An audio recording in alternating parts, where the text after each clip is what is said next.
for the last talk in this session to Miguel Olivares and his talk about VREP and Testbed for design, test and tuning of Quadrotor vision-based version control system, and that's the major thing he's going to focus on.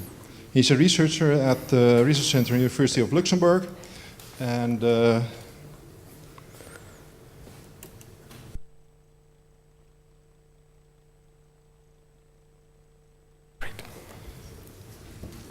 he's a member of the computer vision group. Thank you. Okay, thank you very much for the introduction. Well, unfortunately, my laptop died yesterday.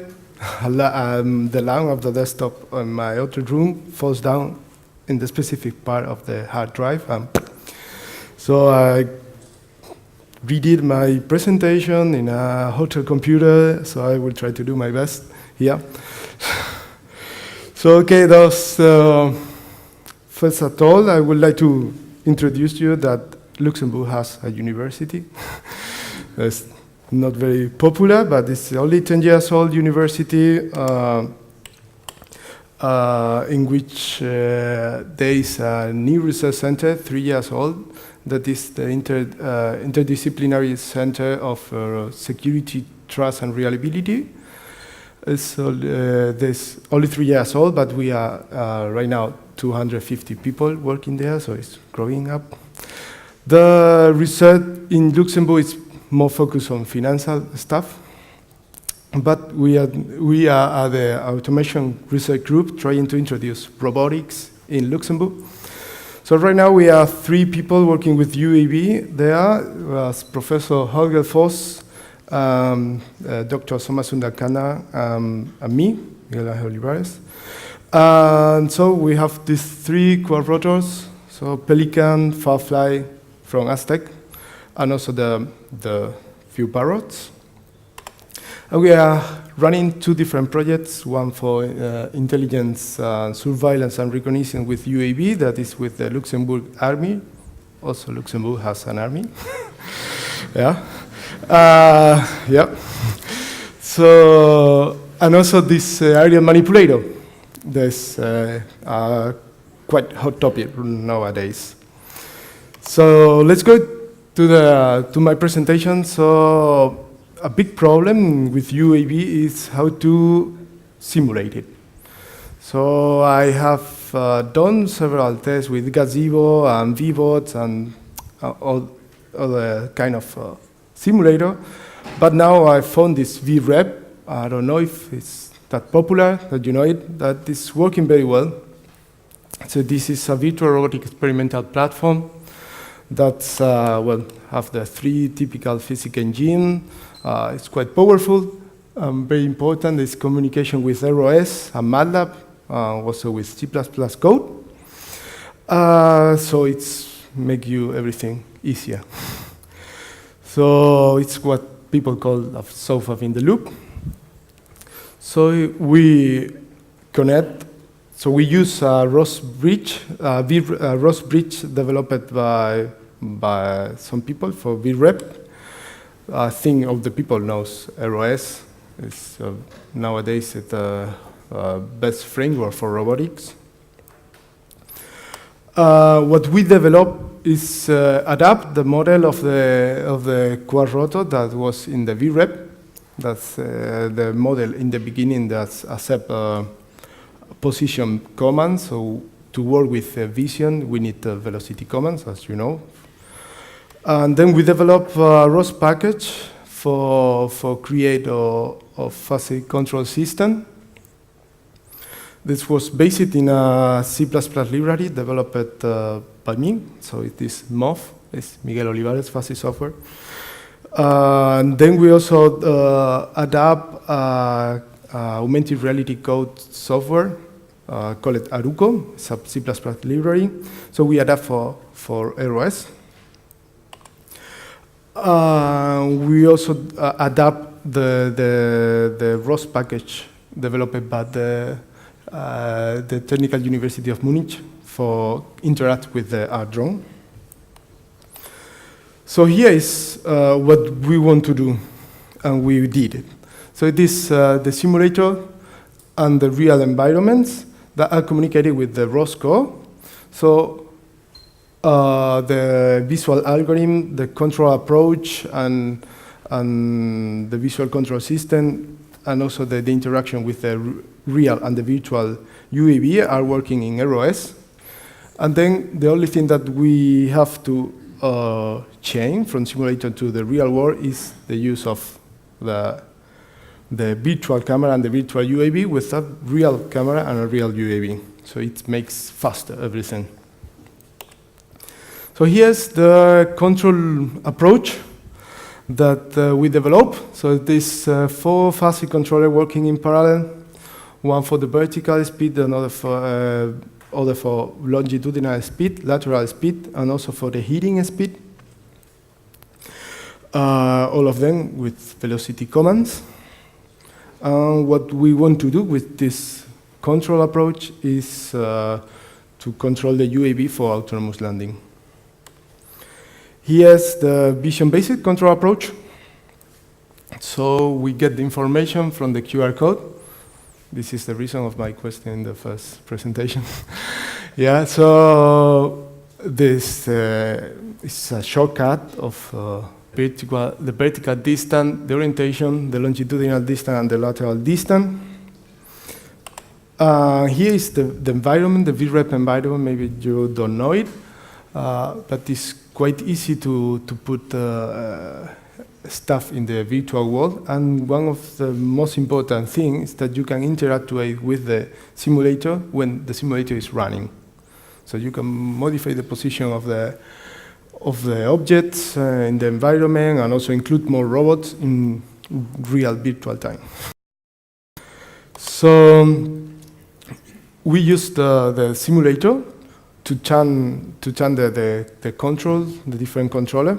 So we start with the lateral controller, because lateral, longitudinal, also vertical will work in more or less same way. So we define a step signal of 2 meters. So of the lateral position, the desired lateral position and the current position of the UAV. And we are starting adapting the membership function of the fuzzy controller. So here we can see the first approach was the IMAV1, so the blue color line, and then adapting the membership functions, we get the black one, so it's getting better response.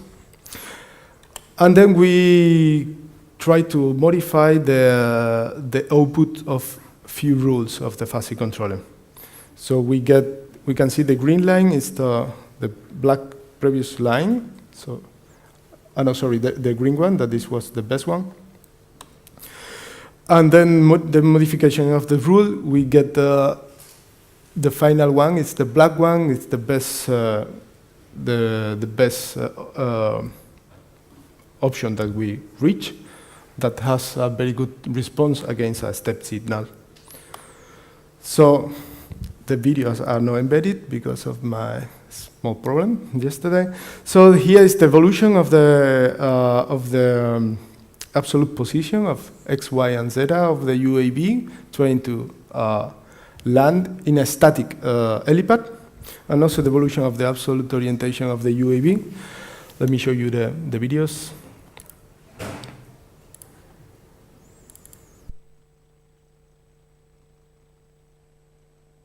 So here's the evolution of the UAV, trying to land in a static platform. Unfortunately, you cannot see very well the graph here.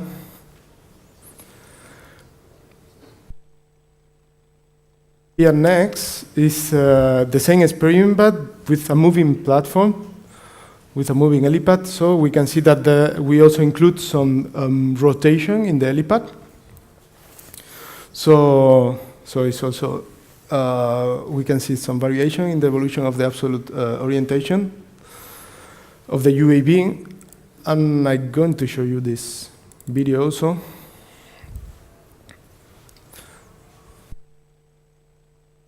That shows how the UAV could manage to land in the moving platform.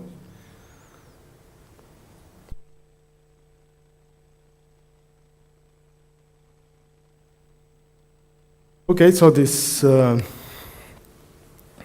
we have done this autonomous landing in the simulator, but what about the real world? So unfortunately, we could not yet done this autonomous landing for the real world, but we have done another work presented in the QS conference that is for visual inspection. So we put some code in front of the environment, so in front of the UAV. So the idea is to keep the UAV in front of the code with a certain distance. So for this test, we have done a simulator.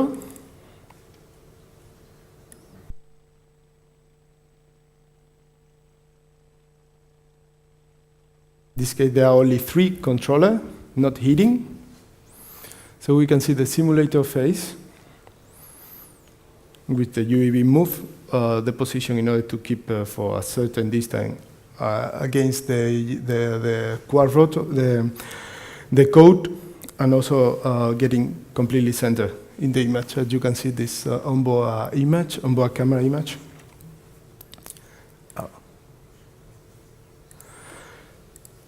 And then finally, we did this test in the real world. So we set several QR code in order to change the code to inspect or detect from one to another. And also what we want to do is to detect how the control is rose against disturbance or perturbations. So keeping in front of one code, try to modify the position of the UAV. So here.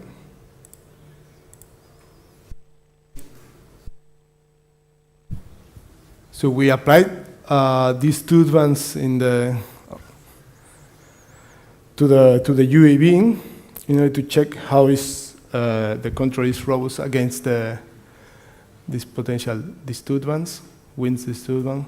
So it's tracking one of the code of the wall and trying to keep to a certain distance against the code and in the center of the image for the vertical axis and also the lateral axis. Now we are trying to change, we change the code to inspect from one to another in order to check the behavior of the UAV, the control system. So with with the software that we developed, we could manage to give the different commands to track one or the code. You can see that when a new code is sent to be tracked, makes the movement and then try to keep it in front of them.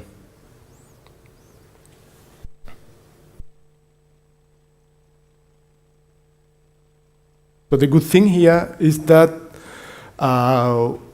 we develop a test bed in order to try to tune the controller in our office, in the simulator environment, and then use it in the real one. There are no changes from virtual environment to real world.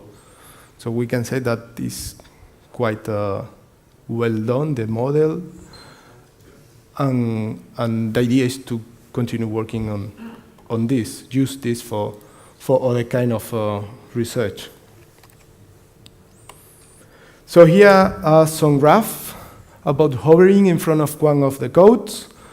There are also different 2 graphs for this disturbance applied to the UAV, and also the last the last row is when we introduce a new code to detect and to track. So the changing the position for lateral, longitudinal, and vertical place.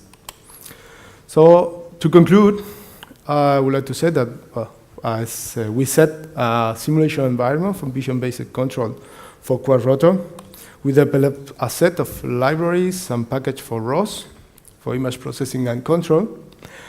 Here we present this approach for lateral, longitudinal, vertical speed, and also for this heating, this orientation of the UAV.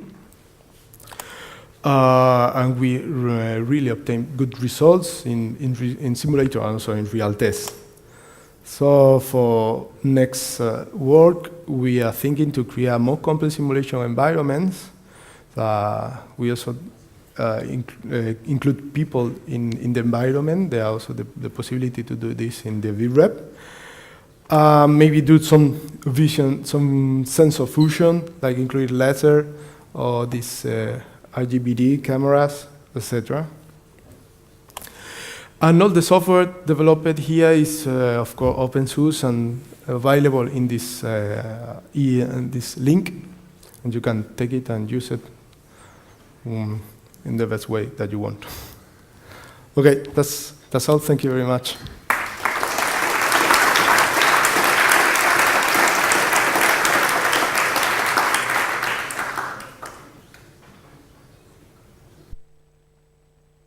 Yep. I'll start. Question about VREP. Were you able to run your simulations real time? And what were the maximum simulation rates?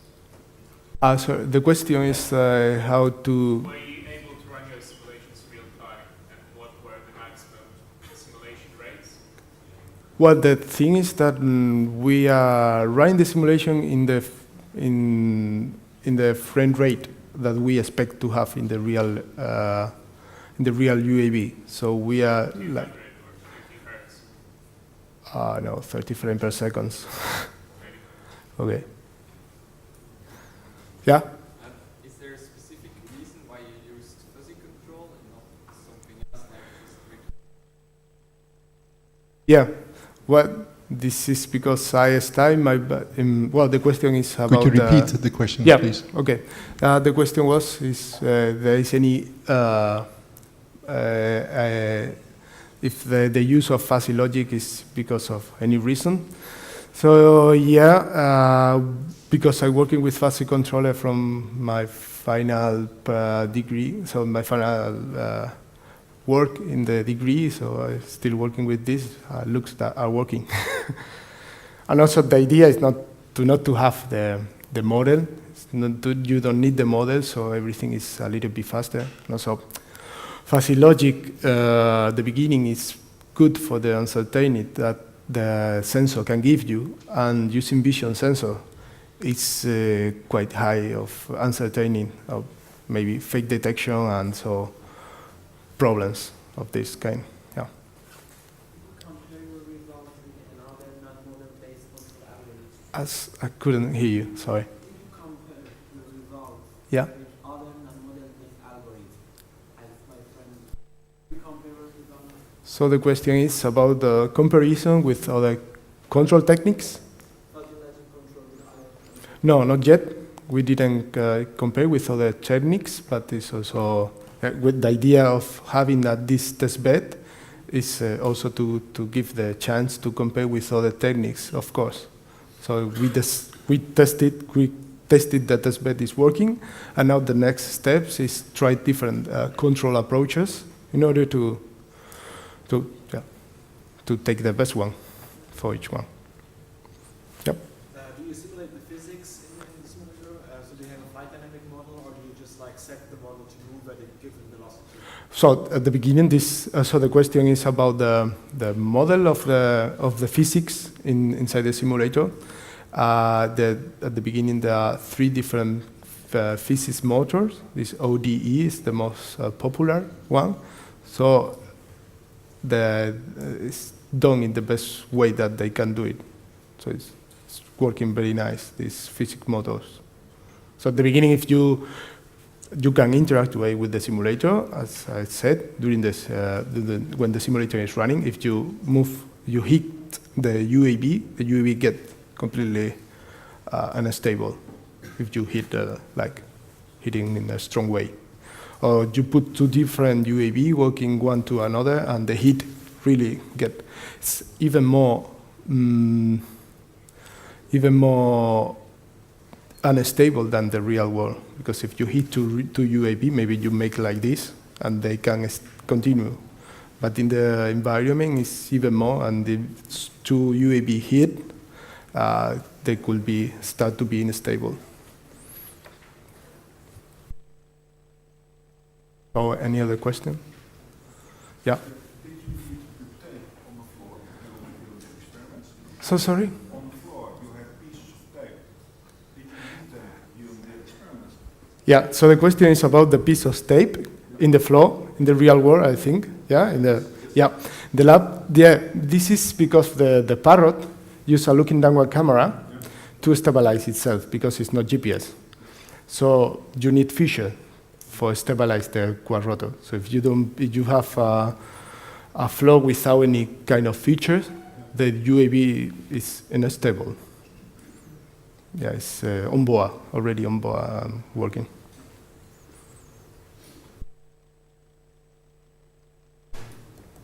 I think the presentation coming to end. Thank you.